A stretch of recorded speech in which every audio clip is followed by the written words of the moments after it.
ఈ సమయంలో దేవుని యొక్క వాక్యాన్ని మనం ధ్యానించక మునుపు మరి సహోదరి చంద్రకళక్క తన కుమారుడు రాజన్న యొక్క భార్య పిల్లలు, అదే రీతిలో వారి యొక్క కూతుళ్ళు అల్లుళ్ళు మనవరాలు వారందరి క్షేమం కొరకు ప్రత్యేకంగా వారి యొక్క కుటుంబం కొరకు మనం ప్రార్థన చేయక మునుపు పరిశుద్ధమైన బైబిల్ గ్రంథంలో నుండి ఒక మాటను మనం జ్ఞాపకం చేసుకుంటూ వద్దాం. రండి దేవుని యొక్క వాక్యాన్ని చూసినట్లయితే మొదటి రాజుల గ్రంథము 3వ అధ్యాయం.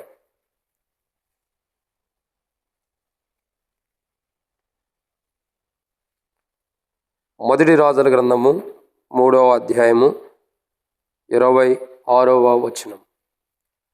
మొదటి రాజుల గ్రంథము 3వ అధ్యాయము 26వ వచనము. అంతటా బ్రతికున్న బిడ్డ యొక్క తల్లి తన బిడ్డ విషయమై పేగులు తరుక్కొని పోయినదై రాజునొద్దన ఏలినవాడ బిడ్డను ఎంత మాత్రం చంపక దానికే ఇప్పించమని మనవి చేయగా, ఆ రెండవ స్త్రీ అది నాదైనను దానినైనా కాకుండా చెరు సగము చేయమనెను. ఇక్కడ మనం దేవుని యొక్క వాక్యాన్ని చూసినట్టే ఇద్దరు స్త్రీలు కొట్లాడుకుంటున్నారు. ఎవరి కోసం? ఒక బిడ్డ కోసం. సేమ్ అదే జరుగుతుంది ఇప్పుడు. ఒక బిడ్డ కోసం ఇద్దరు తల్లులు కొట్లాడుకుంటున్నారు. ఎవరా ఇద్దరు తల్లులు అంటే, ఒకటేమో ఆత్మీయ తల్లి, మన యొక్క జీవితాలకు మేలుకరమైన మార్గంలో నడిపించే తల్లి అయిన తండ్రి అయిన ప్రభు అయిన యేసు ప్రభువారు. రెండవ తల్లి ఎవరంటే మన తల్లి కాని తల్లి. ఎవరు? సాతానుడు. అక్కడ ఇద్దరు పోరాటం ఉంది. యేసు ప్రభువారి పోరాటం ఏమో నా బిడ్డ అని, సాతానుడేమో నా బిడ్డ అని వాడు కూడా. ఇద్దరు పోరాటాలు జరుగుతున్నాయి. సరే, వాళ్ళిద్దరి గురించి రేపు ఇంకా ఇంపార్టెంట్ వర్తమానం ఉంది. సరే, ఈరోజు చెప్పే వర్తమానం వేరు. కానీ ఇక్కడ ఒక తల్లి తన బిడ్డ కొరకు కలిగి ఉన్నటువంటి ఆశ, కోరిక కనపడుతుంది. అర్థమవుతండి? బ్రతికుండా తన బిడ్డను తిరిగి తాను సంపాదించుకోవడానికి ఆ తల్లి పోరాటము. అర్థమవుతుందండి? బ్రతికుండా బిడ్డని తిరిగి సంపాదించుకోవడానికి ఆ తల్లి పోరాటం. బైబిల్లో కొన్ని విషయాలు ఉన్నాయి, వాటిని మనం ధ్యానించమునుపు ప్రభు నడిపింపు కొరకు చిన్న ప్రార్థన. మమ్మల్ని మిక్కులుగా ఎక్కువగా ప్రేమించిన ప్రియ పరలోకపు తండ్రి, పరిశుద్ధుడు అయిన దేవా, మీకు స్తోత్రములు. మీరు ఇచ్చిన కృపకై మీకు వందనాలు. వాక్యం ధ్యానించడం కృపనిచ్చారు. దాసుడి కళ్ళు యజమానుడు వైపు చూస్తున్నట్టు, దాసుడు కళ్ళు యజమానురాల వైపు చూస్తున్నట్టు మా కళ్ళు మీ వైపు వీక్షిస్తున్న సహాయం అనుగ్రహించండి. సమయంలో వాక్యం ధ్యానిస్తున్న సహాయం చేయండి. చంద్రకళక్క తన యొక్క కుటుంబం కొరకై ప్రభు, తన బిడ్డ విషయమై తను ఎలాంటి వేదన కలిగి ఉందో తండ్రి, ఆ వేదన కలిగిన వారు మేము కూడా ప్రార్థించినట్టు సహాయం చేయండి. తన కుటుంబం క్షేమం కొరకై అంటే ఈ కూడి కలిగి ఉన్న సాయం చేయండి. వర్తమానం ఎంత దీవించండి. శత్రు సిగ్గు మీకు మహింకరంగా నీ నామ ఘనత కొరకై ఈ వర్తమానం ఉండేలా సహాయం చేసి మాతో మీరు మాట్లాడి మీరు మహిం పొందమని ఈ వాక్యం ధ్యానిస్తుండగా తెరవబడిన ఆకాశం మాకు అనుగ్రహించి, ఆకాశం ఇప్పి పడతానంత విస్తారమని పరిశుద్ధాత్మను అభిషేకించండి. మాతో మీరు మాట్లాడి శత్రు సిగ్గు మీకు మహిం తెచ్చుకొని ఈ వాక్య వెలుగులో మేము ఎలా ప్రార్థించాలో మాకు నేర్పించి మహిం పొందమని, వాక్యానుసారంగా ప్రార్థించే వరకు మమ్మల్ని సిద్ధపరచమని ప్రభువైన యేసుక్రీస్తు నామం పేరిట విశ్వాసంతో స్తుతించి ప్రార్థించి అడుగుకుంటున్నాం తండ్రి. ఆమేన్. కాబట్టి దేవుని యొక్క వాక్యాన్ని చూసినట్లయితే బైబిల్లో ఒక మాటను మనం చూస్తూ వస్తున్నాం. ఏంటి మాట అని మనం జాగ్రత్తగా గమనించినట్టయితే ఏమని రాయబడుతూ వచ్చింది? మొదటి రాజుల గ్రంథము 3వ అధ్యాయం 26వ వచనం. అంతటా బ్రతికున్న బిడ్డ యొక్క తల్లి తన బిడ్డ విషయమై పేగులు తరుక్కొని పోయినదై రాజునొద్దకు నా ఏలినవాడ ఈ బిడ్డను ఎంత మాత్రం చంపక దానికే ఇప్పించమని మనవి చేయగా, ఆ రెండవ స్త్రీ అది నాదైనను దానిదైనను కాకుండా చెరు సగము చేయమని.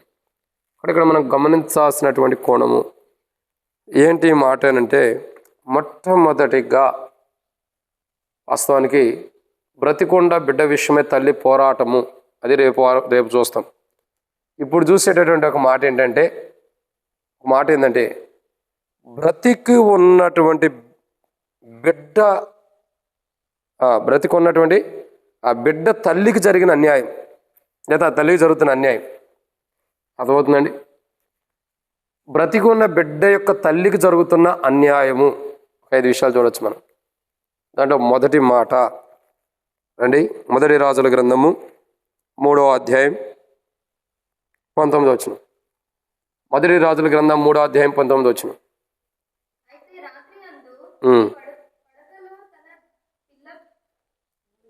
అయితే రాత్రి యందు ఇది పడకలో తన పిల్ల మీద పడగా అది చచ్చెను.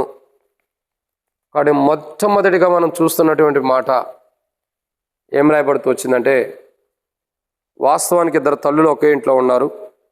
వాళ్ళిద్దరు జీవితం చూస్తే అది వేరుగా ఉంది, దాని గురించి మనకొద్దు. ఇద్దరు తల్లులు ఒకే ఇంట్లో ఉన్నారు. 3 రోజులు గ్యాప్తోనే ఇద్దరు డెలివరీ అవుతూ వచ్చారు. మొదటి డెలివరీ అయిన ఆమె బిడ్డ తన కౌగిట్లో తన దగ్గర పెట్టుకుని. రెండో డెలివరీ అయినటువంటి ఆమె నిద్రలో ఆ బిడ్డ పైన పడింది. ఆ బిడ్డ ఏమైంది? ఇప్పుడు చచ్చిపోయింది.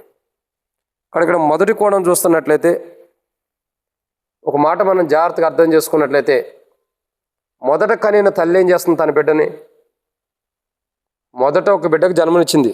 ఆ బిడ్డ ఏం చేస్తుంది? తన బిడ్డని జాగ్రత్తగా చూసుకుంటుంది. రెండవసారి కనిన తల్లి ఏం చేస్తుంది? సరైన విధానంలో చూసుకోవాలి. రెండోసారి కాదు, రెండవ ఆమె కనిన తల్లి ఏం చేస్తుంది? బిడ్డకి జన్మనిచ్చిన ఆమె సరిగ్గా చూసుకోవట్లా. అందుకే ఆమె యొక్క జీవితాన్ని అశ్రద్ధతను బట్టి రాత్రి పడుకున్నప్పుడు ఆ బిడ్డ మీద పడుకోవడం ద్వారా, అలసిపోయిన విధానంలో ఏదో కొండలు ఆ బిడ్డ మీద పట్టడం ద్వారా బిడ్డ చచ్చిపోయినటువంటి అనుభవాన్ని మనం చూస్తున్నాం. కానీ మొట్టమొదటిగా చూసేటటువంటి మాట, బ్రతికున్నటువంటి బిడ్డ యొక్క తల్లి ఎవరు? బ్రతికున్నటువంటి బిడ్డ యొక్క తల్లి. ఆ తల్లికి జరుగుతున్నటువంటి అన్యాయం కానీ, ఆ తల్లి జరుగుతున్నటువంటి వేదన, ఆ తల్లిలో ఉన్న వేదన కానీ, లేదా ఆ తల్లికి జరుగుతున్నటువంటి పరిస్థితులు కానీ మనం చూసినట్టయితే, ఆ బ్రతికి యొక్క తల్లి పరిస్థితి ఎలా ఉందంటే, ఒక మాటలో చెప్పాలంటే తన బిడ్డను కోల్పోయిన స్థితిలో ఉంది. ఏ స్థితిలో ఉందండి? కోల్పోయిన స్థితిలో. కానీ ఆ బిడ్డను కోల్పోలా. ఆ బిడ్డని కోల్పోలా. చూడటానికి ఆ బిడ్డ ఎలా ఉన్నాడు చూడండి, అక్కడ రాయబడిన మాట, అయితే రాత్రి యందు అది పడకలో తన పిల్ల మీద పడగా అది చచ్చెను. కాబట్టి ఇక్కడ మనం దేవుని యొక్క వాక్యాన్ని చూసినట్టయితే 21వ వచనంలో కూడా ఉంది, ఉదయమున నేను లేచి నా పిల్లకు పాలియ చూడగా అది చచ్చినదాయను. కానీ మొట్టమొదటిగా ఆ తల్లి యొక్క జీవితంలో మొట్టమొదటిగా తన యొక్క బిడ్డ, ఏ బిడ్డ అయితే ఉందో ఆ బిడ్డను కోల్పోయిన స్థితిలో ఆ తల్లి ఉంది. కానీ నిజంగా అయితే ఆ బిడ్డను కోల్పోలా. తల్లి ఆ బిడ్డని కోల్పోలా. కానీ ఒక అన్యాయం జరగటం ద్వారా, ఒక పరిస్థితిని బట్టి, జరుగుతున్నటువంటి క్రియను బట్టి చూడగా, అక్కడ జరిగినటువంటి క్రియలు, ఆ పరిస్థితిని బట్టి చూడగా, ఆ తల్లి తన బిడ్డను కోల్పోయే స్థితిలోనే ఉంది. కోల్పోయినట్టే ఉంది. ఏమంటే నేను పొద్దున్నే లేచి పాలు ఇయ్యక చూడగా బిడ్డ చచ్చిందే ఉందంట. అంటే వాస్తవానికి తన బిడ్డను కోల్పోలేదు, తన బిడ్డను పోగొట్టుకోలేదు. కానీ క్రియాపూర్వకంగా పరిస్థితులను బట్టి చూడగా తన బిడ్డను పోగొట్టుకున్న స్థితిలో ఉంది. ఎలాంటి స్థితిలో ఉందండి? తన బిడ్డను పోగొట్టుకున్న స్థితిలో ఉంది. వాస్తవానికి బిడ్డ వైపు చూసినప్పుడు ఆ బిడ్డ చనిపోయిన స్థితిలో ఉన్నాడు. వాస్తవానికి ఆ బిడ్డ వైపు తల్లి చూసినప్పుడు ఆ బిడ్డ పాలు తాగటానికి కూడా లేనటువంటి స్థితిలో ఆ బిడ్డ ఉన్నాడు. ఆ బిడ్డ వైపు తల్లి చూడగా వాడు చచ్చిన స్థితిలో ఉన్నాడు. వాస్తవానికి తల్లి చూసినప్పుడు ఎలా ఉంది? బిడ్డ చనిపోయిన స్థితిలో ఉంది. కానీ తన బిడ్డనా? అంటే తన బిడ్డ ఏమై ఉంది? అదే బ్రతుకుంటానికి కారణం ఏంటి? ప్రార్థన. అంటే మన పిల్లలు పాపం బట్టో, అపరాధం బట్టో, లోకం బట్టో, శరీరానుసారం బట్టో, వ్యర్థమైన అలవాట్లను బట్టి నరకానికి వెళ్ళిపోతారని మనం అనుకుంటాం. కానీ కొంతసేపు ఈ తల్లి బిడ్డ ఎక్కడున్నాడు? ఈ తల్లి యొక్క కుమారుడు ఎక్కడున్నాడు? కుమారుడు కానీ కుమార్తె కానీ ఆ బిడ్డ ఎక్కడుంది? వేరే తల్లి దగ్గర ఉంది. ఎక్కడుంది? వేరే తల్లి దగ్గర. అయినంత మాత్రాన ఆ తల్లి తన బిడ్డ యొక్క ప్రాణాన్ని కోల్పోయిందా? లేదు. ఆ బిడ్డ యొక్క ప్రాణం పోగొట్టుకుందా? ఉండటానికి ఇంకొక తల్లి దగ్గర తన బిడ్డ ఉందా? తన ప్రాణాలు అయితే కాపాడుకోగలుగుతుంది. వాస్తవానికి భౌతికంగా చూస్తే తన చేతుల్లో లేడు, తన దగ్గర లేడు. వాస్తవానికి ఆమె ఏమనుకుంటుంది? నా బిడ్డ నేను చంపేసుకున్నాను, నా బిడ్డ నేను పోగొట్టుకున్నానేమో, నిద్రలో చనిపోయిందేమో అని అనుకుంటుంది. కానీ చనిపోయిన బిడ్డ తన బిడ్డ కాదు. తన బిడ్డ వేరే వాళ్ళ చేతుల్లో అనుభవాన్ని ఆమె గ్రహించడానికి టైం పట్టింది. అయితే వేరే వాళ్ళ చేతిలో దేవుడు తన బిడ్డను బ్రతికించాడా లేదా? మరి అదే నిజమైన వాక్యం యొక్క సారాంశం ఏంటంటే, ఈరోజు మన బిడ్డ సాతాను చేతుల్లో ఉండొచ్చు, మన చేతిలో నుంచి వెళ్ళిపోయి సాతాను చేతిలో ఉండి పాపం చేత, అపరాధం చేత చచ్చిన స్థితిలో ఉండొచ్చు. ఇంకా వ్యర్థమైన అలవాట్లు బట్టి త్రాగుడు కానీ, సినిమాలు కానీ, టీవీలు కానీ, ఇంకా రకరకాలమైన వ్యర్థమైన ఆచారాల అలవాట్లో మన బిడ్డలో పడిపోయి, ప్రభా నా బిడ్డ నరకానికి వెళ్ళిపోతున్నాడు, నా బిడ్డ నరకంలో ఉంటున్నాడు, నా బిడ్డ నేను కోల్పోయినాను మనం దిగులు చెందవసరం లేదు. నీ బిడ్డ ఎక్కడుండా నీ బిడ్డే, ఎక్కడుండా నీ బిడ్డే. కానీ నీ బిడ్డను సజీవుడిగా తీర్చే బాధ్యత యేసు ప్రభు వారిది. ఎవరిది? అందుకే సొలొమోను ఇద్దరు తల్లికి న్యాయం తీరుస్తున్నాడు. చచ్చిపోయాడు అనుకున్న తన తల్లి బిడ్డని తిరిగి ఆ తల్లికి ఆ బిడ్డనిచ్చాడు, బ్రతికున్న బిడ్డని. కారణం ఏంటి? న్యాయం తీర్చబడింది. అంటే ఇక్కడ గమనించాల్సిన కోణం ఏంటంటే, సొలొమోను ఎలాగైతే ఆ తల్లికి న్యాయం జరిగించాడో, తన బిడ్డ వేరే తల్లి చేతిలో ఉన్న తిరిగి తన తల్లికి తన బిడ్డని ఎలాగైతే అప్పగిస్తూ వచ్చాడో, మన ప్రార్థన ద్వారా ఆ స్త్రీ వచ్చి సొలొమోను దగ్గర ఎలా మొరపెట్టుకుందో మనం వచ్చి ప్రభు దగ్గర ఎలా మొరపెట్టుకోవడం ద్వారా మన బిడ్డ సాతాను చేతుల్లో సాతాను చేతిలో చిక్కబడి చచ్చిన స్థితిలో ఉన్నప్పుడు కూడా బ్రతికించగలిగిన సామర్థ్యం కలిగిన వాడు మన దేవుడు. ఇప్పుడు మనం ఏం చేయాలా? ప్రభా, నా బిడ్డ సాతాను చేతిలో ఉన్నాడు, నువ్వు నా చేతిలో నుంచి వెళ్ళిపోయాడు. సాతాను చేతిలో ఉండాలి. చెడ్డ అలవాట్లు, చెడ్డ కోరికలు, ఇంకా వ్యర్థమైన ఆశలు, అలవాట్లు, వీటన్నిటిని బట్టి ఎంతగానో నా బిడ్డ సాతాను చేతుల్లో ఉన్నాడు. నా చేతుల్లో నుండి, విశ్వాస సంబంధమైన క్రైస్తవ యొక్క చేతుల్లో నుండి, క్రైస్తవ యొక్క జీవితం యొక్క ఆ స్వహస్తాల్లో నుండి నా బిడ్డ బయటికి వెళ్ళిపోయాడు. కానీ నా బిడ్డ బ్రతికే ఉన్నాడు. నా చేతుల నుంచి బయటికి వెళ్ళినా నా బిడ్డ బ్రతికే ఉన్నాడు. బ్రతికుండవాడు ఏం చేస్తాడు? ఇప్పుడు చూడండి, లూకాసు సువార్తలో ఒక మాట చూస్తాం. ఏంటన్నమాట? తప్పిపోయిన కుమారుడు ఉన్నాడు. దూరం వెళ్ళినా బతికే ఉన్నాడు కదా. బతికున్నాడు, చచ్చిపోయాడా? బతికే ఉన్నాడు. చివరికి ఏం చేశాడు?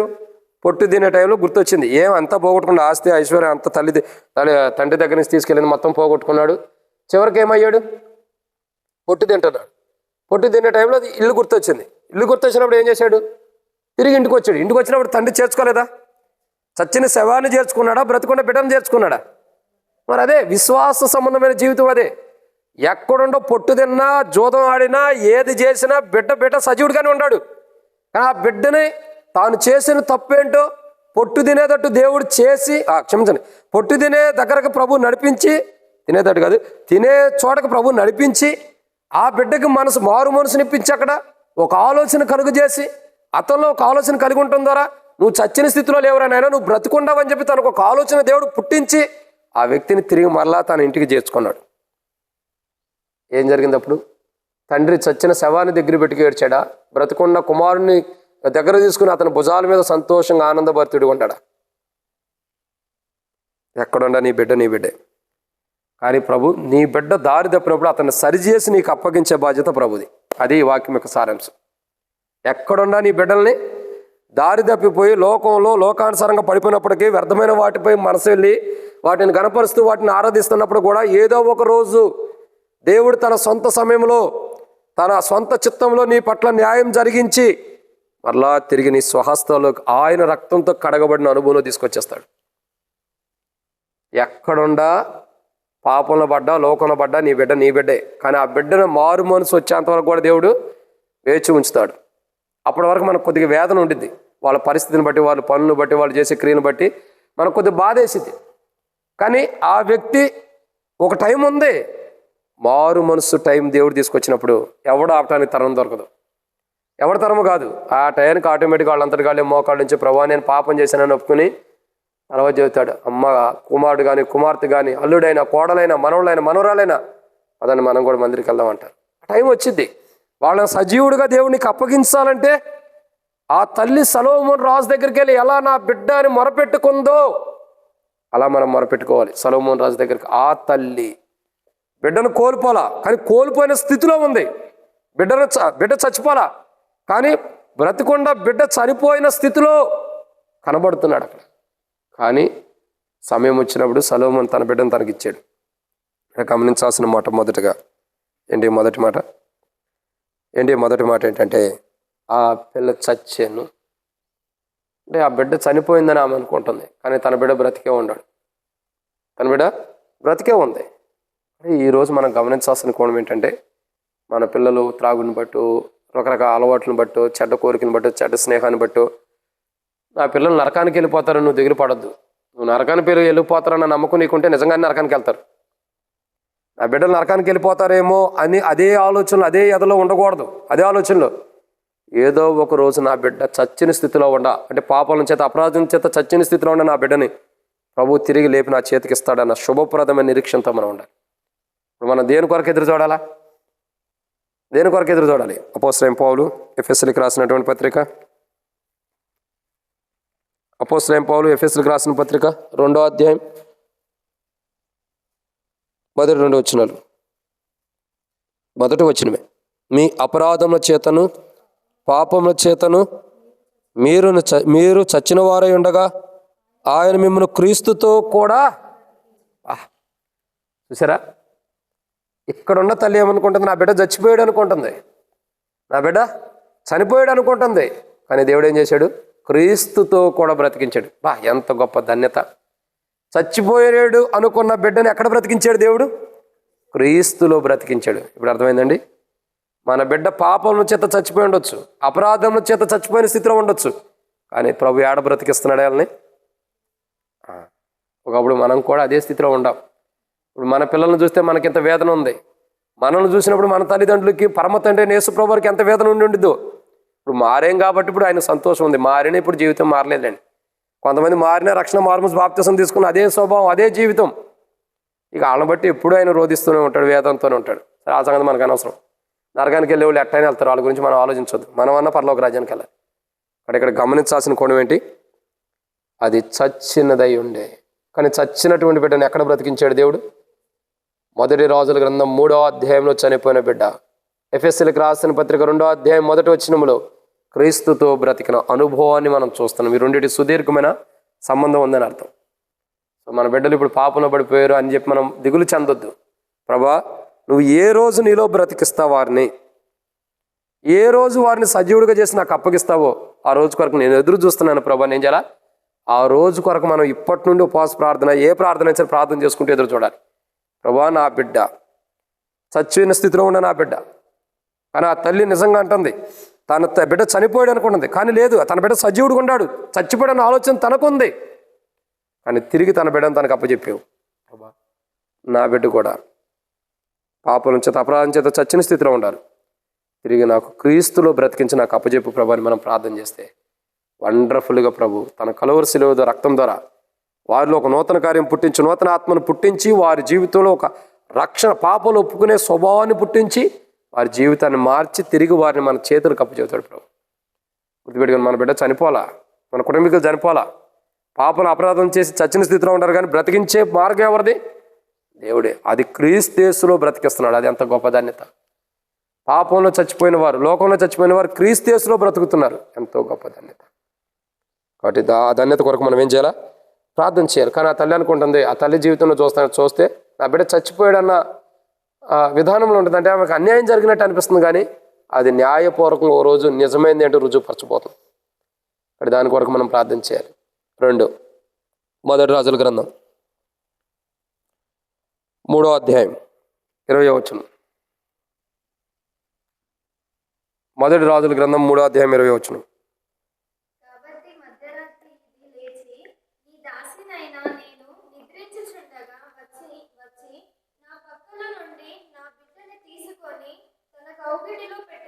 చాలా ఆగండి.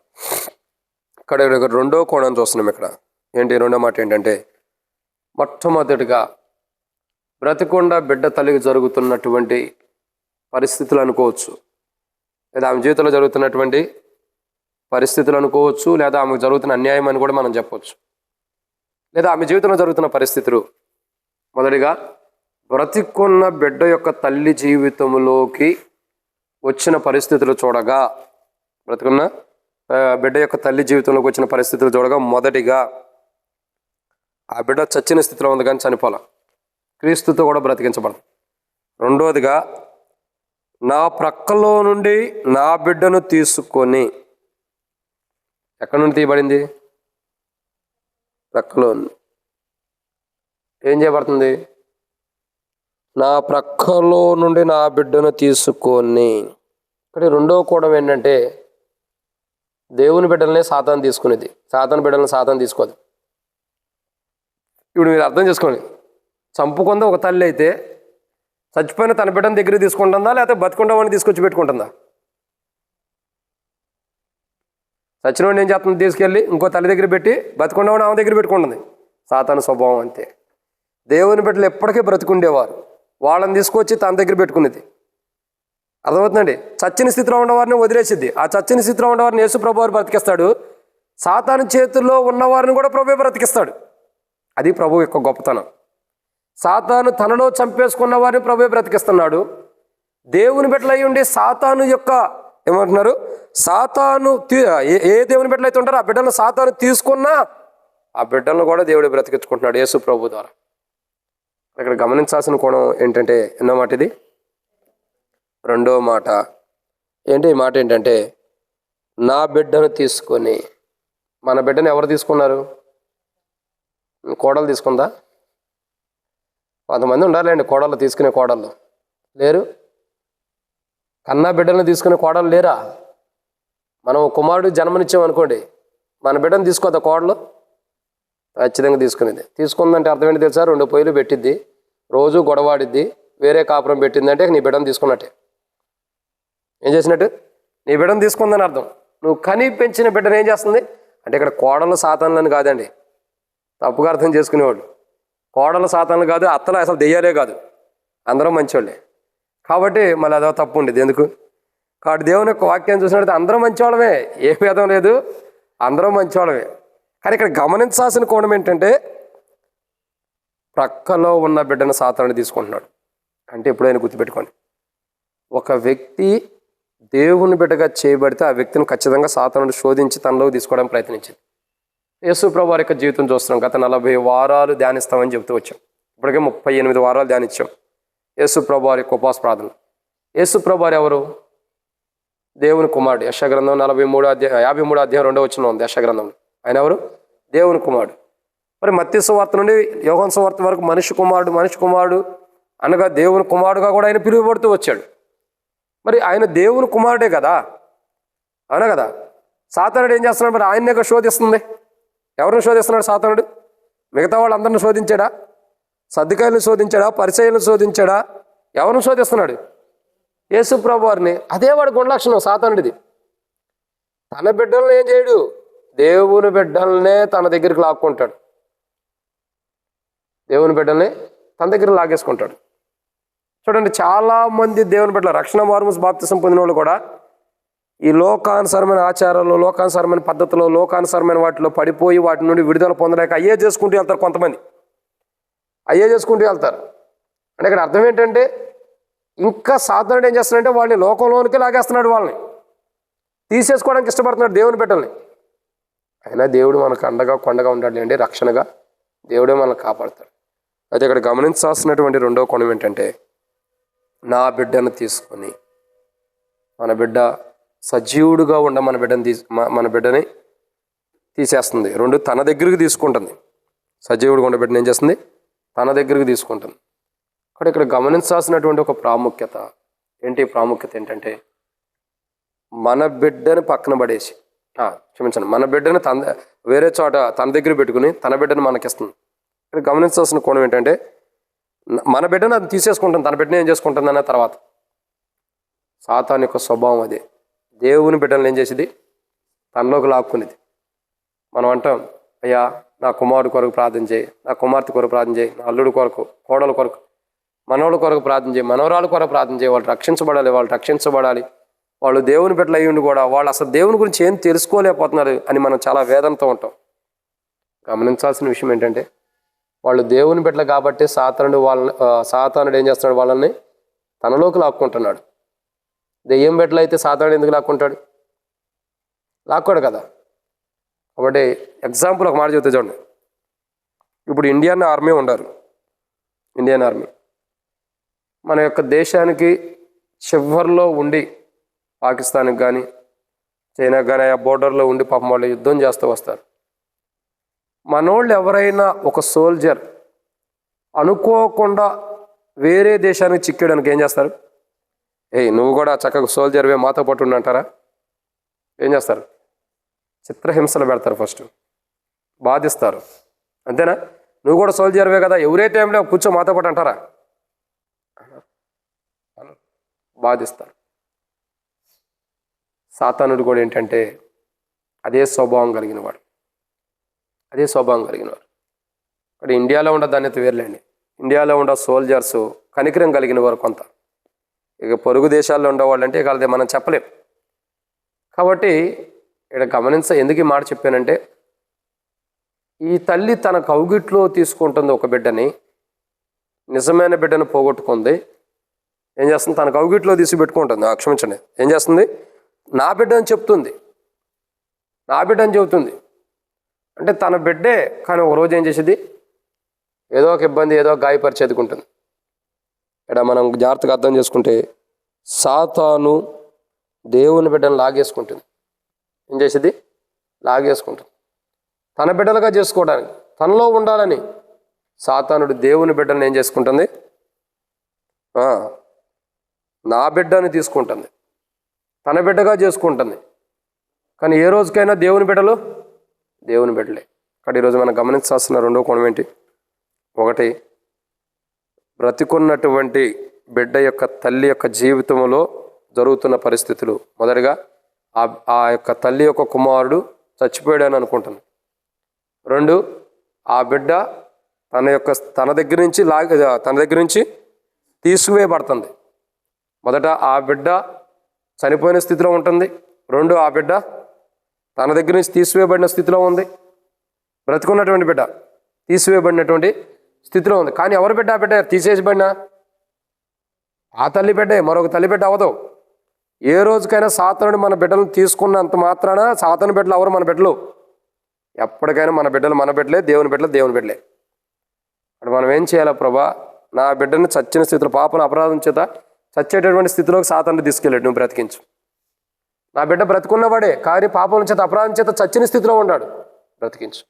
నా బిడ్డను సాతానుడు తీసుకుంటుంది, కానీ ప్రభా ఆ బిడ్డ నీ బిడ్డ, నువ్వే ఆ బిడ్డను నాకు అప్పచెప్పు ప్రభు అని మనం ప్రార్థన చేస్తే, ప్రభు మన ప్రార్థన విని సాతానుడు మన బిడ్డలను, దేవుని బిడ్డలను తన వశంలో చేసుకున్నటువంటి సాతాను యొక్క వశంలో నుండి దేవుడు మన బిడ్డలను కాపాడతాడు. ఇది రెండు. మూడో విషయం, బ్రతికొండ బిడ్డ యొక్క తల్లి జీవితంలో జరుగుతున్నటువంటి పరిస్థితులు. మూడో కోణం, మొదటి రాజుల గ్రంథం 3వ అధ్యాయం 20వ వచనం.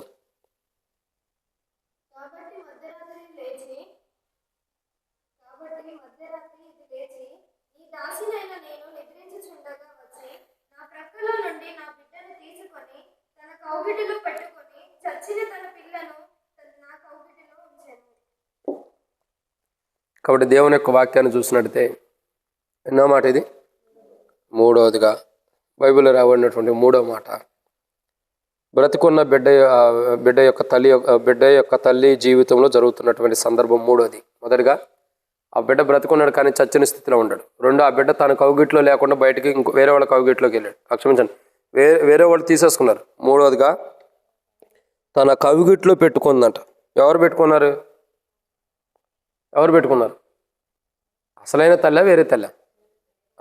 అంటే ఇక్కడ అర్థం ఏంటి? సాతాను యొక్క కౌగిట్లో మన బిడ్డలు ఉండాలి. ఎవరు కౌగిట్లో ఉండాలి? సాతాను యొక్క కౌగిట్లో మన బిడ్డలు ఉండాలి. అసలు మన బిడ్డలు ఎక్కడ ఉండాలా? మన కౌగిట్లో ఉండాలి, దేవుని కౌగిట్లో ఉండాలి. కానీ వీళ్ళు ఎక్కడ ఉండారు? ఈ బిడ్డ ఎక్కడ ఉంది? చక్కగా చెబుతుంది చూడండి, నా ప్రక్కలో నుండి నా బిడ్డను తీసుకుని తన కౌగిట్లో పెట్టుకొని. మన బిడ్డలు ఎక్కడ ఉండాలంటే సాతాను యొక్క కౌగిట్లో ఉండాలంటే సాతానుని మన బిడ్డలను కౌగిలించుకుంటుంది. ఎలా కౌగిలించుకుంటుంది? సహజంగా చెప్పండి, మీరు ఒకరినొకరు సహోదరులు కానీ బ్రదర్స్ కానీ ఎలా ఎందుకు కౌగిలించుకుంటారు? ఎందుకు?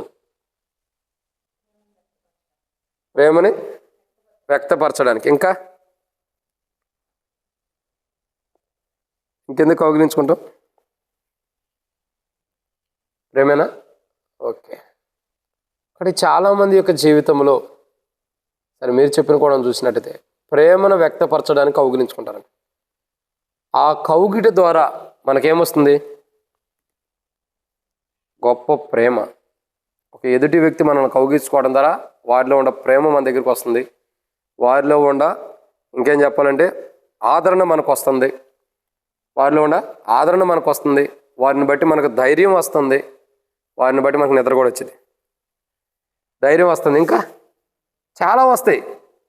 అంటే ఒక కౌగిట్లో ఎన్ని మర్మాలు దాచి ఉండయో. ఇప్పుడు సాతానుడు ఏం చేస్తున్నాడు? దేవుని ప్రేమను పక్కన నెట్టేసేదాడు చేపించి, దేవుని ప్రేమను అసలు చూడుకోకుండా చేపించి, వాడి వేషధారణ ప్రేమను తన కౌగిట్లో పెట్టుకుని మనకు పంచుతున్నాడు. దాన్నే ప్రజలు ఇదే నిజమైంది అనుకుంటున్నారు. తన కౌగిట్లో పెట్టుకుని కష్టం వచ్చినప్పుడు ఆదరించినట్టు యాక్షన్ చేస్తున్నాడు. నిజంగా ఆదరించే ఆదరణకర్తను మర్చిపోయేదట ఆయన వైపు చూడకోకుండా తమ కన్నులు తిప్పేస్తుంది సాతానుడు. చాలా విచిత్రాలు ఉన్నాయి. సాతానుడి యొక్క స్వభావం ఇలాంటిది.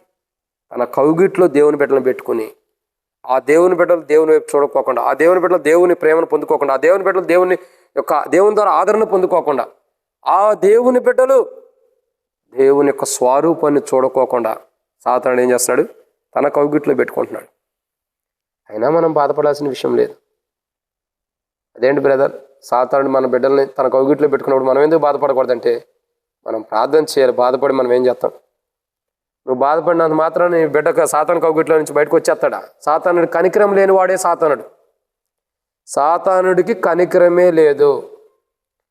కనికరం లేదు. దేవుడు ఒకవేళ ఎవరి మీద ఉగ్రత తీసుకురావాలనుకున్నప్పుడు ఆ బిడ్డలు కన్నీరు గారిస్తే కనికరిస్తాడు దేవుడు. అది దేవునికి ఉన్న స్వభావం. సాతానుడికి ఉన్న స్వభావం ఏంటి? వాడు ఎవడైనా సరే ముందర చచ్చిపోవాలి, పాపంలో చచ్చిపోవాలి. అది సాతానుడి యొక్క స్వభావం.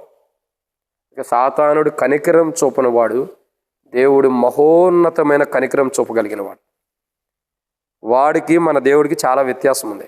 వాడు కనికరం చూపని వాడు, మన దేవుడు కనికరం చూపడానికి ముందుండేవాడు మన దేవుడు. వాడు ఈరోజు గమనించాల్సిన విషయం ఏంటంటే, సాతాను కౌగిట్లో ఉన్న మన బిడ్డల్ని ఎలా విడిపించాలో ప్రభువు తెలుసు. అందుకే సాతాను యొక్క కౌగిట్లో ఉన్న మన బిడ్డల్ని విడిపించడం కొరకై ఆయన కలువరి శిలువలో తన కుమారుణ్ణి మన కొరకై ఇవ్వడానికి వెనక్కి తిరిగి ఆలోచించాలి. అర్థమవుతుంది? సాతాను యొక్క కౌగిట్లో ఉన్న మన బిడ్డల్ని బయటికి ఆ సాతాను యొక్క కౌగిట్లో నుంచి విడిపించడానికి శిలువ కార్యాన్ని జరిగించాడు తన కుమారుడు ద్వారా. ఆ కుమారుడు కలువరి శిలువలో మన కొరకే ప్రాణం పెట్టి చనిపోయి తిరిగి లేవటం ద్వారా, ఆయన మరణ భూస్థాపన పునరుద్ధానం ద్వారా ఏం జరుగుతూ వచ్చింది? సాతాను యొక్క కౌగిట్లో ఉన్న మన బిడ్డలను ఒక్కొక్కరిని వదిలేస్తున్నాడు బయటికి. కాలం పరిపూర్ణమైనప్పుడు ఒక్కొక్కరిని సాతాను కౌగిట్లో నుండి బయటికి తీసుకొస్తున్నాడు ప్రభు. తన సిలువ కార్యం ఒక్కొక్కరు జరిగించి ఒక్కొక్కరు జారిపోతుంటే సాతానుడు నిరుత్సాహపడుతున్నాడు. అయ్యో, ఈ సిలువ కార్యం భూమి మీద ఎందుకు జరిగింది? అయితే ఎందరో నా కౌగిట్లు ఉండేవాళ్ళు కదా, నాలో ఉండేవాళ్ళు కదా. అది విశాలమైనట్టు కౌగిలి, సాతానుడి యొక్క కౌగిలి. ఎందుకు ఆ మాట అంటున్నానంటే, విశాలమైన మార్గం లాంటిది. ఎందరో నా కౌగిట్లు ఉండేవాళ్ళు. యేసు ప్రభు భూమి మీదకి ఎందుకు వచ్చాడు? ఆయన ఎందుకు కలువరిశిలో ప్రాణం పెట్టాడు? ఆయన చనిపోవడం ద్వారా నా కౌగిట్లు ఉండేవాళ్ళు అందరూ కూడా వెళ్ళిపోతున్నారే అని చెప్పి సాతానుడు ఇప్పుడు ఏం చేస్తున్నాడంటే కోపం తెచ్చుకుంటున్నాడు. కోపం తెచ్చుకొని 1 పేతురు రాసిన పత్రిక 5వ అధ్యాయం 8వ వచనం ప్రకారం గర్జించు సింహం వల్లే తయారైపోయాడు. ఇప్పుడు అసలు వాడు గర్జించడానికి, వాడి కోపం రావడానికి వాడి కన్నా బిడ్డలా? వాడి బిడ్డల కాదు. వాడికి ఎందుకు కోపం అవుతుంది? దేవుడు మానవుడు సృష్టించాడు. మనం సృష్టించింది దేవుడు. తల్లి గర్భంలో పెట్టింది దేవుడు. పిండంగా ఉన్నప్పుడు కాపాడింది దేవుడే. కాలం సంపూర్ణ పెడు తల్లి గర్భం నుండి బయటికి తీసుకొచ్చింది దేవుడే. ఈ లోకానికి వచ్చిన తర్వాత మనల్ని రక్తంలో పొర్లుచున్న మన ఎడల కనికరించింది దేవుడే. కృప చూపించింది దేవుడే. మనం పెద్దవాళ్ళు అయిన తర్వాత సమయం వచ్చినప్పుడు మనకు వివాహ సంబంధమైన విధాల్లో సమకూరుస్తుంది దేవుడే. మనకు పిల్లల్ని ఇస్తుంది దేవుడే. మనం పోషిస్తుంది దేవుడే. మరి వీడేం చేశాడు? ఏం చేసాడని సాతానుడికి అంత కోపం ఉండాలా? గర్జించు సింహం అలే ఉండాడంట. వాడు ఏం చేశాడని వాడికి అంత కోపం చెప్పండి. ఏమన్నా చేశాడా? కన్నాడా? గర్భం ధరించాడా? నవమాసాలు మోసాడా? బిడ్డనక నొప్పులతో కన్నాడా? పెంచాడా? మరి వాడు ఏమిటికి వాడి కోపం చెప్పండి సాతానుడికి? ఏంటి కోపం అంటే, ఈ దేవుని బిడ్డలందరినీ నేను చెడగొట్టేశాను. వీళ్ళు ఇప్పుడు చెడగొట్టబడిన వారు నా చేతుల్లోంచి వెళ్ళిపోయి మంచోళ్ళగా మారుతున్నారు. ఈ మంచోడికి వీడు ఎందుకు మారాలి అన్న కోపమే సాతానుడికి. కానీ ఏ రోజుకైనా దేవుని చిత్తంలో జగత్పునాది వేయబడక మునిపే క్రీస్తు యేసులో ఏర్పరచబడిన దేవుని బిడ్డ సాతాను కౌగిట్లో ఉండా దేవుడు తీసుకొచ్చి మరలా తన కౌగిట్లో చేర్చుకుంటాడు. అలా చేర్చబట్టడానికి సిలువ కార్యం జరిగింది. ఈరోజు ఏమన్నమాట ఇది? 3. మొదటిగా బ్రతికున్నటువంటి బ్రతికున్న బిడ్డ యొక్క తల్లి యొక్క జీవితంలో, తల్లి జీవితంలో జరుగుతున్న పరిస్థితుల్లో మొదటిగా బిడ్డ చనిపోయిన స్థితిలో ఉన్నాడు, కానీ చనిపోలే. 2, ఆ బిడ్డను సాతాను తీసుకుంది, కానీ ఆ బిడ్డ దేవుని దగ్గరికే వస్తున్నాడు. 3, ఆ బిడ్డ సాతాను కౌగిట్లో ఉన్నాడు, కానీ ప్రభు తన సిలువ కార్యము ద్వారా ఆ సాతాను యొక్క కౌగిట్లో ఉండి ఆ దేవుని బిడ్డ ఏం చేస్తున్నాడు? ప్రభు విడుదల చేసి ఆ బిడ్డను సాతాను యొక్క కౌగిట్లో నుండి సిలువ కార్యం ద్వారా బయట తీసుకొస్తున్నాడు. ఇదేనమాట. ఇక 4వ విషయాన్ని చూద్దారండి. 4వ మాట, మొదటి రాజుల గ్రంథం 3వ అధ్యాయం.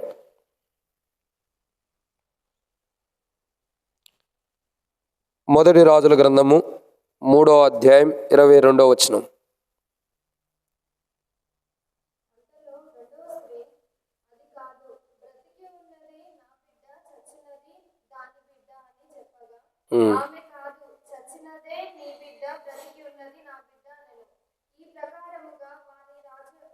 వారే కాదు, వారు. చాలమ్మ. కాబట్టి ఇక్కడ ఎన్నమాట ఇది? 4వ కోణాన్ని చూస్తున్నాం. ఏంటి 4వ మాట ఏంటంటే, ఏమంటుంది స్త్రీ? అంతలో రెండవ స్త్రీ అంటే ఎవరు? రెండవ స్త్రీ అంటే ఎవరు? సాతాను యొక్క స్వభావం కలిగిన స్త్రీ. ఆమె ఏమంటుంది? అది కాదు, బ్రతికున్నదే నా బిడ్డ. ఏమంటుంది? బ్రతికున్నదే నా బిడ్డ, చచ్చిందైతే ఆమె బిడ్డే. ఇక్కడ గమనించాల్సిన కోణం ఏంటంటే, 4వ కోణం, సాతానుడు మన బిడ్డ విషయమై దేవుని దగ్గర వాదిస్తాడు. ఏం చేస్తున్నాడండి? వాదిస్తాడు. ఇతడు నాకు కావాలి, ఇతడు నావాడు, నేను కన్నాను, నేను గర్భం ధరించిన ఈ బిడ్డకు జన్మనిచ్చింది నేను అని సాతానుడు ఏం చేస్తున్నాడు? వాదిస్తున్నాడు. ఏం చేస్తున్నాడు? వాదించేవాడు ఉన్నాడు. ఈ బిడ్డ నా బిడ్డే. ఏమంటుంది? అంతలో రెండవ స్త్రీ, అది కాదు. ఏది కాదు? ఈ బిడ్డ, ఆమె దగ్గర ఉన్న బిడ్డ నా బిడ్డనని అసలైన తల్లి చెబుతుంటే అది కాదు. మరేంటి నువ్వు చెప్పేది? ఆ బ్రతుకుండోడే నావాడు. ఇక్కడ వ్యాజ్యం ఆడుతుంది. ఏం చేస్తుందండి? వ్యాజ్యం ఆడుతుంది. ఎంత వ్యాజ్యమైన ప్రభు ఏమన్నాడు? బైబిల్లో ఒక మాట ఉంది చూడండి. వాడు వ్యాజ్యం ఆడుతున్నాడు కదా ఇక్కడ. సాతానుడు మన బిడ్డల విషయమై మనం కంటే మన బిడ్డలను తనలో వేసుకుని పాపంలో పడివేసి లోకంలో పడివేసి ఇక మనతో వ్యాజ్యం ఆడుతున్నాడు సాతానుడు. మరి ప్రభు ఏమన్నాడు? యెషయా గ్రంథం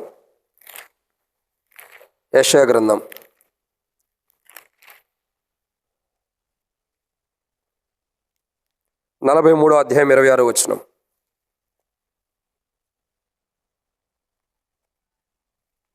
యెషయా గ్రంథం 43వ అధ్యాయం 26వ వచనం.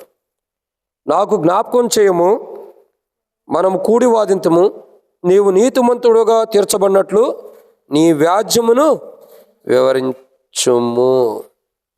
అంటే మన పక్షమున వ్యాజ్యమాడేవాడు, మన పక్షమున వాదించేవాడు, అంటే మన పక్షమున వాదించడానికి సిద్ధంగా ఉన్నాడు ఎవరైనా? ప్రభువైన యేసు ప్రభువారు నిజమైన న్యాయాధిపతి. ఈ లోకంలో కోర్టు కేసులుంటే న్యాయ వ్యవస్థలో కొంతమంది లాయర్లు ఫీజు తీసుకుంటారు. కానీ ఈ న్యాయాధిపతి మనకే ఫీజు ఇస్తున్నాడు కానీ మన దగ్గర తీసుకోడు. ఇంక ఈయనిచ్చే గొప్పవాడు ఎంత గొప్పవాడు అంటే, మన బిడ్డల్ని మనకివ్వటం కొరకై ఆయన సాతానుతో వాదించి చివరికి విజయాన్ని పొంది మన బిడ్డలను తిరిగి సాతాను యొక్క చేతులను తీసుకొచ్చి మన బిడ్డలు మనకు అప్పచెబుతున్నాడు. ఏం చేస్తున్నాడు? మన బిడ్డలు మనకు అప్పచెబుతున్నాడు. నిజంగా ఒక తల్లి వేదన ఎంత ఉండేదో చూడాలి. ఒక బిడ్డ కొరకు ఎంత ప్రయాసపడుతుందో ఒక తల్లి. చచ్చిపోయిన తన బిడ్డను బ్రతికించుకోవడానికి, సాతాను తీసుకున్న తన బిడ్డను తన దగ్గర తీసుకోవడానికి, సాతాను కౌగిట్లో ఉన్న తన బిడ్డను తన కౌగిట్లో తీసుకోవడానికి, ఇంకా సాతానుడు వచ్చి వాదిస్తున్నాడు, ఇతను నా బిడ్డని కాదు నా బిడ్డని వాదించి తన బిడ్డను తను తీసుకోవడానికి ఆ తల్లి యొక్క ప్రయాసం చూడండి ఎంత గొప్పదో. ఈరోజు మనం గమనించాల్సిన కోణం ఏంటంటే, బ్రతికున్నది నా బిడ్డ అంటుంది, వ్యాజ్యం ఆడుతుంది. తన వ్యాజ్యం ఎప్పుడూ కూడా నిలబడలా. రాజు దగ్గరకు వచ్చింది, రాజు గమనించాడు, కత్తి తీసుకురండి అన్నాడు. ఈ బిడ్డను పైకి ఎగరేయండి, 2 సగాలు చేయండి, లేదా 2 సగాలు చేసి ఆ తల్లికి ఈ తల్లికి ఇద్దరికి చెరొక సగం ఇచ్చేయండి అన్నప్పుడు అక్కడ న్యాయం జరిగించబడింది. ఇక్కడ గమనించాల్సిన విషయం ఏంటంటే, ఏ రోజుకైనా న్యాయమే గెలిచిద్ది, అన్యాయం గెలవదు. ఏ గెలిచిద్ది? అన్యాయం మొదట గెలిచినట్టు అనిపించిద్ది, అన్యాయం మొదట తీయగా ఉండిద్ది, అన్యాయం మొదట ఎలా ఉండిద్ది? మంచిగా కనబడిద్ది. కానీ ఒకరోజు అదే మనుషులు ముంచేసింది. న్యాయము మొదటగా మొలకెత్తిద్ది ఊరినే చిన్నగా. నిన్నే ఒక వర్తమానం వింటూ వచ్చా, వర్తమానం కాదు, ఒక షార్ట్ వీడియో చూస్తూ వచ్చా. ఇమ్మాన్యుయల్ మినిస్ట్రీస్ అని హైదరాబాద్లో ఉంటుంది. జెర్మియా బ్రదరు వాక్యం చెబుతున్నాడు. ఆయన ఒక విషయం లేదో ఒక కాన్సెప్ట్ ఉంటే దాని గురించి చూస్తున్నాను నేను ఏం చెప్పాడని. దాంట్లో ఏం చెప్తూ వచ్చాడంటే, ఒక వ్యక్తి చైనాకు సంబంధించిన ఎదురు బొంగులు ఏ ఉంటాయి అవి తీసుకొచ్చి తోటేసాడంట. దాంట్లోనే ఖాళీగా ఉంటుంది దేనికని చెప్పని, 1 ఎకరం ఎన్ని 2 ఎకరాలు ఎన్ని తోటేస్తే అవి ఖాళీగా ఉంటుంది దేనికని చెప్పని కింద కూడా టమాటా మొక్కలు పెట్టాడంట. ఒక సంవత్సరానికి టమాటాలు ఎన్ని కాపులు కాస్తాయి సహజంగా? సంవత్సరానికి తెలీదా? 2 కాపులు కాస్తాయి. 6 నెలలకు ఒకసారి 6 నెలలకు ఒకసారి 2 కాపులు. ఈ యొక్క చైనా బొంగులు తీసుకొచ్చాడంట, వాటికి నీళ్ళు పోతున్నాడు, టమాటా మొక్కలకి నీళ్ళు పోతున్నాడు. టమాటాలు ఫస్ట్ సంవత్సరం 2 కాపులు అయిపోయినాయి. అట్లా 3 సంవత్సరాలు 3 రోజులు 6 కాపులు అయిపోయినాయి. 4వ సంవత్సరం సగం అయిపోయింది, 4వ సంవత్సరం చివరి అయిపోయింది, 5వ సంవత్సరం సగం అయింది, 5వ సంవత్సరం కూడా చివరిలోకి వచ్చింది. ఈయన అనుకున్నాడంట, నేను ఇన్ని సంవత్సరాల నుంచి నీళ్ళు పోస్తున్నా కదా, కనీసం ఈ చైనా బొంగులు కొద్దిగా పైకి లేగలేదే, ఏంటి ఇట్లా జరుగుతూ వచ్చింది, ఇదెందుకు ఇట్లా అయిపోతున్నాయి, అనవసరంగా దీనికోసం ప్రయాసపడుతున్నానా, ఎన్నో ఆలోచనలు ఉంటాయి. ఎందుకంటే టమాటా కాపు ఏమో ఎన్ని వచ్చినాయి, 5 సంవత్సరాలకు 2 అంటే 10 కాపుల దాకా టమాటా కాపు వచ్చేసింది. దీనివల్ల ఉపయోగం ఉంది, కానీ ఎదురు బొంగుల వల్ల ఉపయోగం లేదు. మరి ఏంటి అని బాధపడుతున్న సమయంలో ఒకనొక రోజు 5 సంవత్సరాలకి ఇప్పుడు చిన్న మొలక వచ్చిందంట. ఎన్ని సంవత్సరాలకి? 5 సంవత్సరాలకి చిన్న మొలక వచ్చిందంటే అది పెరగడానికి ఎన్ని సంవత్సరాలు పట్టింది? ఎన్ని సంవత్సరాలు? చిన్న మొలక 5 సంవత్సరాలు పట్టిందంటే అది పెరగడానికి ఎన్ని సంవత్సరాలు చెప్పండి? ఒక ఐడియా ప్రకారం చెప్పండి మీరు. ఇంకొక ఎంత మొక్క రావడానికి 5 సంవత్సరాలు పడితే అది పెద్దది అవడానికి ఇంకో 5 సంవత్సరాలే, అంతేనా? ఎన్ని ఒక అంచనా చెప్పండి. ఏమో అయితే ఆ మొలక రావడానికి 5 సంవత్సరాలు పట్టింది, కానీ ఆ చెట్టు పెరగడానికి 45 రోజులు పట్టింది. 105 అడుగులో ఏమో ఎత్తెళ్ళిందంట అది 45 రోజుల్లోనే. అంటే ఆ వ్యక్తి ఆ 5 సంవత్సరాలు నీరు పోసేటప్పుడు అనుకుని ఉండొచ్చు, దీనికి ఎందుకు వ్యర్థమైపోయిందని అనుకున్నా, నిష్ప్రయోజనమైంది అనుకున్నా, కాలం వచ్చినప్పుడు దాని మొలకొచ్చిన తర్వాత అది 45 రోజులని పెద్దదైపోయిందంట. గమనించాల్సింది ఏంటంటే, మన బిడ్డలు నరకానికి వెళ్ళిపోయారు, నేను ప్రార్థన చేస్తున్న ప్రయోజనం లేదు అని అనుకోవద్దు. ఏదో ఒకరోజు ఆయన ఆ బిడ్డను మొలకెత్తాడు, అది చేస్తాడు రక్షణ కార్యం. మన ఊహకు అంత మనకంటే ఎక్కువ విశ్వాసంలో ఆ బిడ్డను దేవుడు స్థిరపరుస్తాడు. దాని కొరకు మనం ఏం చేయాలా? ప్రార్థన చేయాలి. ఎందుకంటే ప్రభువా, నా బిడ్డని సాతానుడు తీసుకుని వాదిస్తున్నాడు నాతో, కానీ ఆ బిడ్డ పైన నేను సాతాను పైన విజయం పొంది నా బిడ్డను నేను పొందుకోవాలి. అది నీ ద్వారానే సాధ్యం. నేను ప్రార్థన చేయటం వరకే కానీ నా పక్షాన వ్యాజ్యమాడి నా పక్షాన్ని వాదించి నా బిడ్డను నాకు ఇచ్చే దేవుడు నీవే. కానీ సాతాను నా బిడ్డను తన బిడ్డగా చేసుకుని నా బిడ్డ అంటుంది, నా బిడ్డను నాకు అప్పచెప్పు ప్రభు అని మనం ప్రార్థించినప్పుడు మన ప్రార్థన విని మన పక్షమును ఆయన వాదించి సాతాను యొక్క చేతుల నుండి మన బిడ్డను మనకి ఇచ్చేవాడుగా ఉంటాడు. అప్పుడు ఆయన మన బిడ్డను తిరిగి మనకి ఇచ్చినప్పుడు మొలకగా ఉన్న బిడ్డ కొద్ది రోజుల విశ్వాస జీవితంలో ఆకాశానికి ఎక్కిపోతాడు. అంత విశ్వాసం దేవుడు లేపుతాడు మానవుని. అసలు ఆ మొక్క మొలవటానికి కొరకు మనం ఓపికతో ప్రార్థన చేయాలి. అది మెయిన్ ఇంపార్టెంట్. ఓపికతో ఉండాలి. కోపగించుకోవడం, తిట్టుకోవడం, వీడి జీవితం ఇంతే, వీడు మారడు, వీడు రక్షించబడ్డు, ఏం రక్షించబడదు, ఏం జీవితం ఇంతే, ఏం పాపాలు ఇంతే, ఏం త్రాగుడు ఇంతే, ఏం వ్యభిచారం ఇంతే అని మనం అసహించుకోకూడదు. ఓర్పు, సహనం. అవ్వా, నీ సొంత సమయం ఏదో ఒకటి ఉంది, నేను మారటానికే ఒక సమయం తీసుకున్నావు, నాకుంటూ నీ సొంత సమయంలో ఒక రోజు ఇచ్చావు నేను మారుమోసు పొందడానికి. వాళ్ళకు కూడా ఒక రోజు ఉంది ప్రభా, వాళ్ళు మారుమోసు కొరకు సహాయం చేయి, వాళ్ళ రక్షణ కొరకు సహాయం చేయి. సాతానుడు నీ బిడ్డ అయినా నా బిడ్డ అయినా నీ బిడ్డే కాబట్టి నేను నీ బిడ్డ అయినప్పుడు నా బిడ్డ నీ బిడ్డ కదా. సాతానుడు వాదిస్తున్నాడు నా బిడ్డ అని. అతడు నా బిడ్డ కాదు ప్రభా, మొదట నీ బిడ్డ. కాబట్టి నీ బిడ్డను నువ్వే సాతానుతో వాదించి తిరిగి సంపాదించుకో ప్రభా, నా వల్ల కావట్లేదని ప్రభుకి అప్పచెబితే ఆయన ఎట్ట యుద్ధం ఆడాలి ఆయన తెలుసు. యుద్ధ శూరుడు ఆయన పేరు. యుద్ధం ఎలా జరిగించాలో తెలిసినవాడైనా. ఏ యుద్ధం ఎక్కడ చేస్తే మనుషులు కృంగిపోతారో, ఏ యుద్ధం ఎక్కడ చేస్తే సాతాను యొక్క పునాదులు కోల్తాయో ఆయన కంటే సాతానుడికి ఎక్కువ ఏం తెలియదు. ఆయన తెలుసు. సాతానుతో ఎట్లా యుద్ధం చేయాలని తెలిసేగా మౌనంగా తన కుమారుని లోకాన్ని పంపాడు. ఆ కుమారుడు ఎన్నో అవమానాలు, ఎన్నో నిందలు పడుతున్నాడు. సాతానుడు ఏమనుకుంటున్నాడు? విరవిగుతున్నాడు. యేసుప్రభు పని కూడా అయిపోయింది అనుకుంటున్నాడు. కలువరిశీలు చివరికి ఆయన చంపాలని ప్రయత్నించినప్పుడు, కలువరిశీలు ఆయన చనిపోయినప్పుడు కూడా సాతానుడే గెలిచాడు అనుకున్నాడు. కానీ ఆయన ప్రాణం విడిచినంతటితోనే సాతాను పునాదులు కదిలించబడ్డాయి. అంటే సాతానుతో కూడా ఎలా యుద్ధం చేయాలో కూడా జ్ఞానవంతుడైన వాడు మన దేవుడు. ఆయన ఎవరితో ఎట్ట యుద్ధం చేయాలని తెలుసు. జస్ట్ మనం ఏం చేయాలా? నిర్గమకాండం 14 అయితే 14 వచ్చిన ఏమంటే భయపడుతూ వచ్చింది, ఓరక నిల్చుండి చూడండి. 13-14 వచ్చినాల్లో యుద్ధం యెహోవాదే. అంటే మన పక్షాన యుద్ధం చేసేవాడు ఎవరు? మన దేవుడే. మనం ఏం చేయాలా? జస్ట్ ఓరకు నుండి ప్రార్థన చేయడం తప్పక ఏం చేయలేం. మనం ఊరకనే ఉండమన్నాడని చెప్పి ప్రార్థన కూడా చేయకుండా ఉండొద్దు. ప్రార్థన చేస్తే చాలు, మన పక్షాన యుద్ధం ఆయన చేస్తాడు. కాబట్టి అట్టి రీతిలో ఆయన యుద్ధం చేయడం కొరకే మనం ఏం చేయాలా? ప్రార్థన చేయాలి. కానీ ఆ బిడ్డకి, ఆ తల్లికి ఎంతో వేదన ఉంటుంది. అరే, నా బిడ్డ ఉండి కూడా నా బిడ్డ గురించి నేనే ఎందుకు వాదించాలా?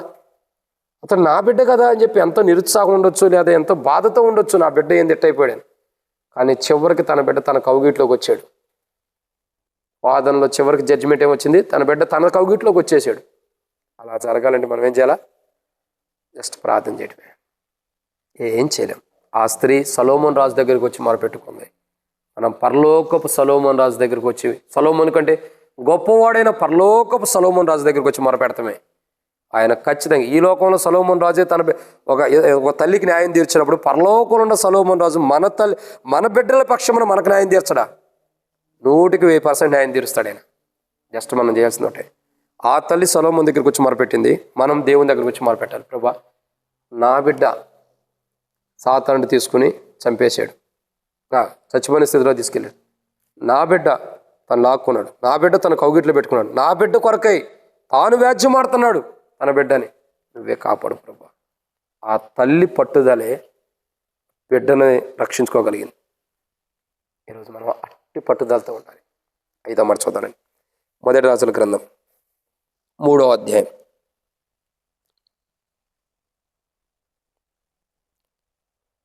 1 రాజుల గ్రంథము 3వ అధ్యాయము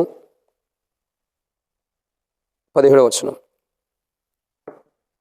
1 రాజుల గ్రంథం 3వ అధ్యాయం 17వ వచనం.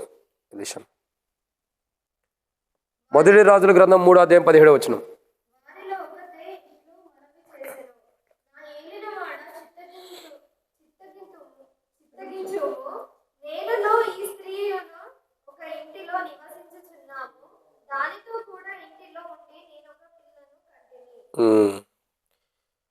నేను కనిన 3వ దినమున ఇది పిల్లల కన్ను, మేమిద్దరమును కూడి ఉన్నాము, మేమిద్దరం తప్ప ఇంట్లో మరి ఎవరును. ఇక్కడ మనం చూస్తున్నటువంటి మాట ఎన్నో మాట ఇది? 5వదిగా. ఆ తల్లి యొక్క జీవితంలో 5వ కోణాన్ని మనం చూసినట్టయితే, ఏమంటుంది? నేనును ఈ స్త్రీయును ఒకింట్లోనే నివసించుచున్నాం. ఎక్కడ నివసిస్తున్నారండి? ఒకే ఇంట్లో 2 స్త్రీలు ఉన్నారు. ఒక వ్యక్తి జీవితంలో 2 స్త్రీలు కూడా ఉన్నారు ఈ మధ్యలో, లేరా? ఉంటున్నారు. ఒక్కొక్క పురుషుడు 2 స్త్రీలను వివాహం చేసుకున్నది కూడా ఉంది. ఇప్పుడు ట్రెండ్ మారుతుంది అండి, స్త్రీలు కూడా 2 పురుషులైనా వివాహం చేసుకుంటున్నారు. అది వేరులేండి. మొన్న ఈ మధ్య ఆయా కొన్ని న్యూస్లో చూస్తే ఒక ఆమె 2 పెళ్లి చేసుకుంది, 3 పెళ్లి చేసుకున్నాను ఉంది. కాబట్టి దేవుని యొక్క వాక్యాన్ని చూసినట్టయితే, సరే వాళ్ళ సంగతి మనకి ఎందుకు లేండి, వాళ్ళు ఎట్ట చేసుకుంటే మనకి ఎందుకు, కానీ మనం ఉండాల్సిన రీతిలో ఉందాం. రాయబడినటువంటి మాట ఏంటంటే నేనును ఈ స్త్రీ ఒక ఇంట్లోనే నివసించుచున్నాము. కాబట్టి ఇప్పుడు తల్లికొండ పెద్ద పరీక్ష ఏంటి తెలుసా? సాతానుడు సింహాసనం వేసుకున్న స్థానంలోని తల్లి కూడా ఉంది. ఎక్కడుంది? సాతానుడు సింహాసనం వేసుకున్న స్థానంలోనే. అందుకే యేసు ప్రభువు వారు కూడా ప్రకటన గ్రంథంలో సంఘానికి రాస్తూ అంటాడు, సాతాను సింహాసనం వేసుకున్నటువంటి, చూడండి ప్రకటన గ్రంథం 2వ అధ్యాయం 12 పెర్గమలో ఉన్న సంఘమునికి రాస్తూ అంటాడు. 12వ అధ్యాయం ప్రకటన గ్రంథం 2వ అధ్యాయం, క్షమించాను 12వ అధ్యాయం కాదు, 2వ అధ్యాయం 12-13 వచనాలు. పెర్గమలో ఉన్న సంఘపు దూతకి ఎలాగు రాయము, వాడి అయిన 2 అంచుల గల ఖడ్గం గలవాడు చెప్పు సంగతులు ఏమనగా, సాతాను సింహాసనం ఉన్న స్థలంలో నీవు కాపురం ఉన్నావని నేను ఎరుగుదును, మరియు సాతాను కాపురం ఉన్న ఆ స్థలంలో నా యందు విశ్వాసువై ఉండి నన్ను గురించి సాక్షి అయిన అంత్యపు అనువాడు మీ మధ్యన చంపబడిన దినముల్లో నువ్వు నా నామమును గట్టిగా చేపట్టిన యందు విశ్వాసమును విసర్జించలేదని నేను ఎరుగుదును. ఎక్కడుందండి? సాతాను నివసించే స్థలం, సాతాను సింహాసనం ఉన్న స్థలంలో, సాతాను యొక్క స్వభావం కలిగినటువంటి స్త్రీ నివసించిన స్థలంలో ఏముంది? ఒకే చోట ఉంది. కానీ ఉన్నప్పుడు ఈమె ఎలా ఉందండి?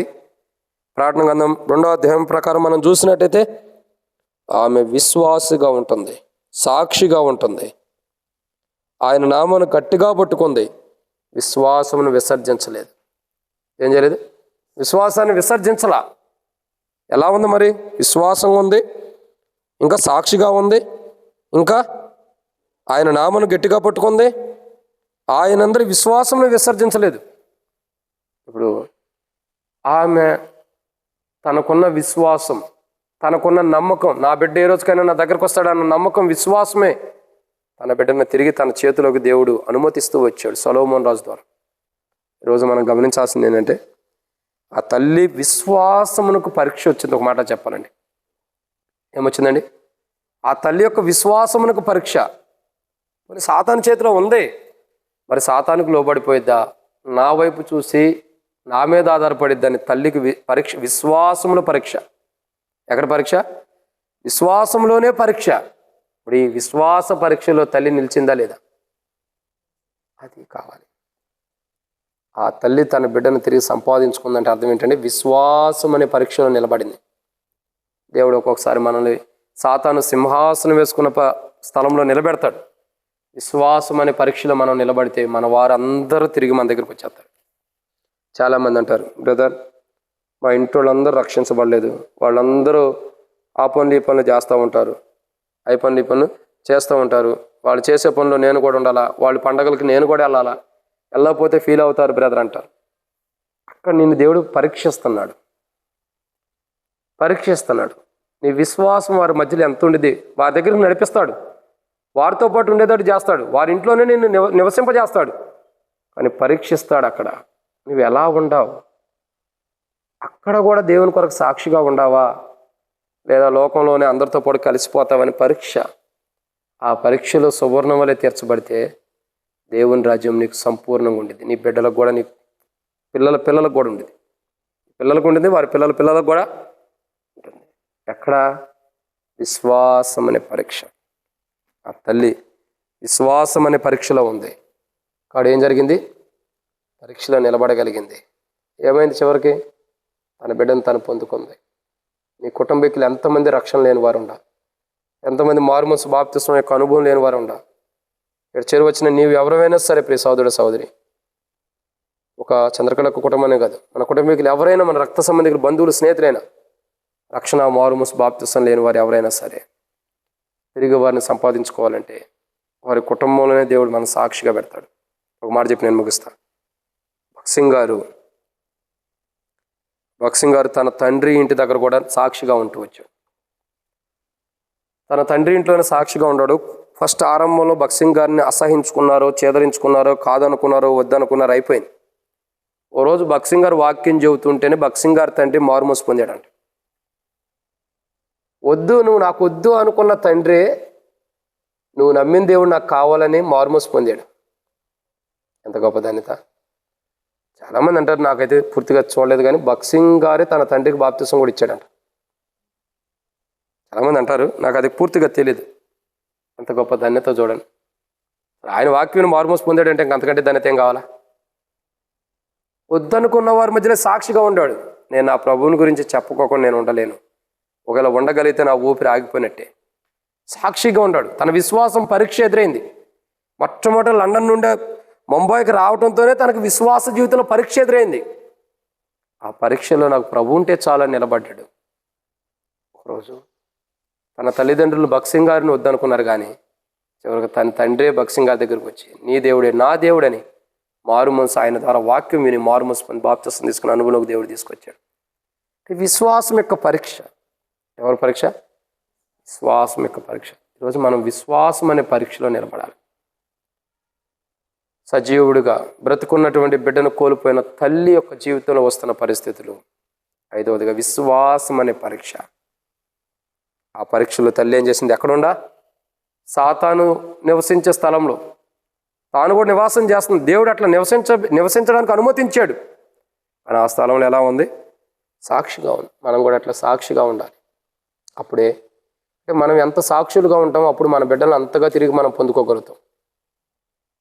మన కుటుంబీకులైన అల్లులైనా, కూతుర్లైనా, మనవాళ్ళైనా, మనవరాళ్ళైనా, కొడుకులైనా, కోడళ్ళైనా, రక్త సంబంధికులు, మన బంధువులు, అక్కలు ఉంటారు, చెల్లెళ్ళు ఉంటారు, బంధుమిత్రులు ఉంటారు, అన్నదమ్ములు ఉంటారు,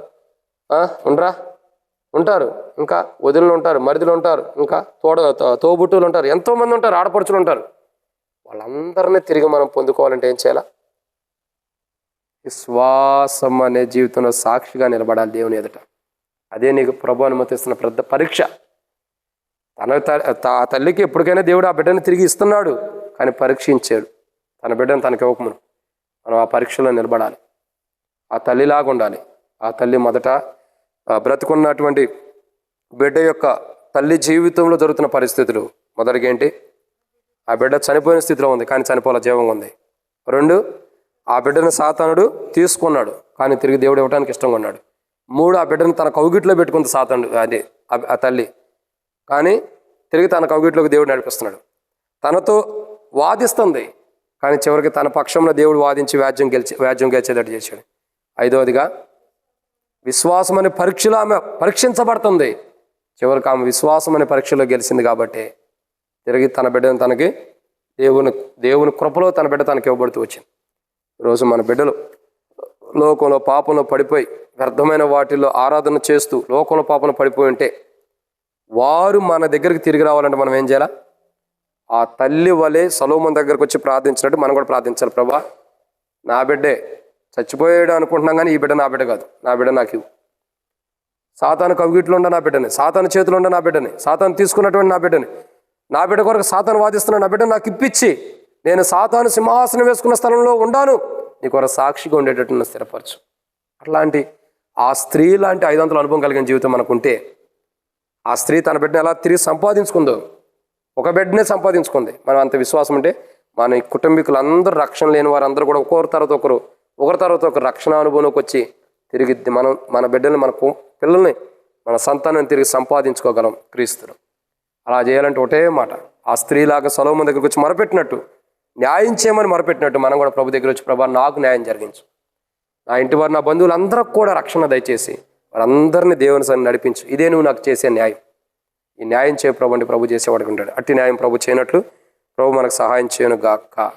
ఈ రీతిలో మరి సహోదరి చంద్రకళక్క కుటుంబానికి ఆ తల్లి లాంటి జీవితం ఆ చంద్రకళక్క కలిగి తన ఇంటి వారందరినీ తాను సంపాదించుకోవడం కొరకే మనం అందరం కూడా ప్రార్థన మనం చేయనట్లు ప్రభు మనకి, మరి ఆ సహోదరి యొక్క కుటుంబానికి కుమారుడి రక్షణ కొరకు, జాబ్ కొరకు, త్రాగుడు బానిసత్వం నుండి విడుదల పొందటం కొరకు, అదే రీతిలో విడుదల పొందటం కొరకు, ఇంకా కూతుర్లు, అల్లుళ్ళు, మనవరాళ్ళు వాళ్ళందరూ రక్షణ, వారి మరుదులు కానీ, బావులు కానీ, బామర్దులు కానీ, వారు క్షమించిన వారికి సంబంధించిన వారు ఎవరైతే ఉన్నారో అక్క చెల్లి అన్నదమ్ములు అందరూ రక్షణ పొందటం కొరకు కూడా వారందరినీ దేవుడు తిరిగి తన స్వహస్తంలోకి ఇచ్చి, ఇదిగో నీ వారు నువ్వు తీసుకొని దేవుడు రక్షణ అనుభవాన్ని ఇచ్చి తన వారందరినీ తన సన్నిధికి దేవుని మందికి నడిపించినట్లు ప్రార్థన చేయండి.